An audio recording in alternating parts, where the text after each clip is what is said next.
सामने आ रही है राजधानी रांची से। राज्यपाल से हेमंत सरकार को एक और बड़ा झटका लगा है। राज्यपाल रमेश बैस ने लौटाया एक और विधेयक, झारखंड वित्त विधेयक 2022 को वापस किया है। राज्यपाल ने विधेयक पर गंभीरतापूर्वक समीक्षा की जरूरत। राज्यपाल ने बताया है संविधान की तहत विधेयक की समीक्षा की जाए। संविधान के तहत राज्यपाल विधि विभाग से चर्चा पर विधेयक भेजने का राज्यपाल ने निर्देश दिया। एक और झटका हेमंत सरकार को।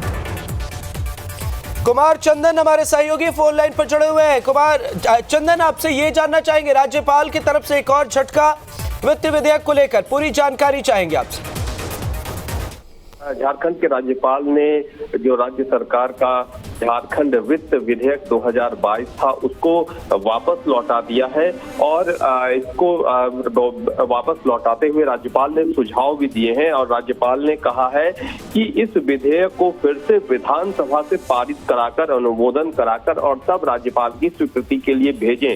ये इससे पहले भी राज्यपाल ने इस विधेयक को लौटाया था और तब विधेयक लौटाते हुए ये हवाला दिया था कि विधेयक के हिंदी और अंग्रेजी संस्करण में त्रुटियां हैं और उसकी वजह से उस विधेयक को लौटाया था। इसके बाद राज्य सरकार की तरफ से संशोधित करते हुए ये विधेयक फिर से राजभवन भेजा गया था, लेकिन राज्यपाल ने एक बार फिर इस विधेयक को वापस लौटा दिया है। साथ ही इसने सुझाव भी दिया है कि इस विधेयक में जो कुछ बिंदु है, जो कुछ विवरण है, वो भारत के संविधान की अनुसूची 7 के अंतर्गत राज्य सूची में समाहित है अथवा नहीं, यानी कि इसकी विधि विशेषज्ञों से सलाह लेने की भी बात उन्होंने कही है। इसके साथ ही कहा है कि इस विधेयक को विधानसभा से पारित करवाकर तब भेजें, यानी कि कह सकते हैं कि राज्यपाल ने दोबारा इस विधेयक को लौटा दिया है। ये राज्य सरकार का महत्वपूर्ण विधेयक था, झारखंड वित्त विधेयक 2022। ठीक है चंदन, सरकार के सामने क्या कुछ मुश्किल, कितनी चुनौतियां?